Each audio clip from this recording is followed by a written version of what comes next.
With the new Smash Direct, I'm happy at getting so much information, but as you all probably figured, I want more.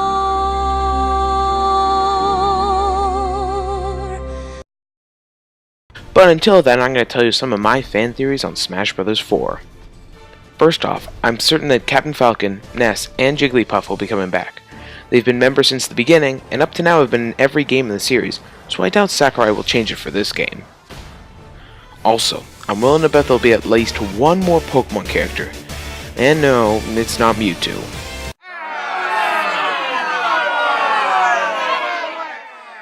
Sorry. Instead, I think that since we have a fire and a water starter, that we are going to get a grass starter as well. Now, going down the list of possibilities, the most likely contenders are Sceptile and Chestnut, since those two are the ones that will be easiest to fit into a fighting game. It'll probably be Sceptile because 1, they've never had a single Gen 3 Pokemon playable, and 2, Gen 6 already is taken up by Greninja. Also, Wario is probably coming back. I say this because during the Direct, when showing off Ashley, the game says she's from the WarioWare series. Games that don't have a character or stage representing them all just have a traditional Smash Bros. Insignia, such as Steel Diver. So since this is unique, Wario is probably making an appearance. However, since Animal Crossing had its own logo in Brawl, more only because of its stage, it means Wario may not show up. Instead, we get either the return of the WarioWare stage from Brawl, or a brand new level based on the series. Now, let's talk about boss characters. We were already shown Yellow Devil and Ridley. Sure, it's a bit upsetting, but I do like the idea since I enjoyed the boss characters in Brawl, like Ridley and Rayquaza. Now going through the list of stages, let's see if we can find those with a boss character. Also, this feature looks exclusive to the Wii U version, so I'll only count those stages. The first one is the Garden of Hope from Pikmin 3.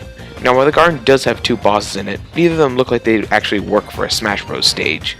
Instead, I think the boss will be one of the Longlegs family, who will try and step on the players, with his weak point being his main body. Next up is Mario Galaxy. The boss of this level will probably be Bowser Jr. in one of his mechs like the Hammer one or the Tank one, or perhaps just him in an airship, who knows. Another possibility is that it could be Dino Piranha, considering the resemblance to Newegg Galaxy, but I'm not so sure about this one. Palutena's Temple may have a boss, but considering its massive size, I don't think this is the case.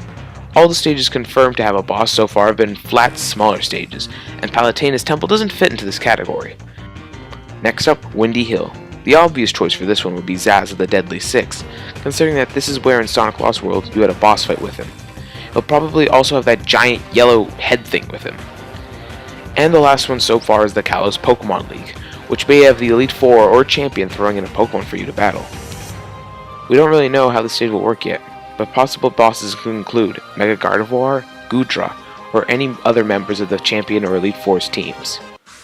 One last thing is that since we know that old stages are coming back, it's possible for them to have new bosses. Perhaps the Hailbird could have the Heavy Lobster as a boss fight? Speaking of boss fights, there will probably be a boss fight mode where you can fight all the bosses in a row, much like the boss fight mode from Brawl. So that's what I think will happen in the next Smash Bros. Game. Only a few months until the 3DS version, and I can't wait. Leave your own ideas in the comments below. Thanks for watching.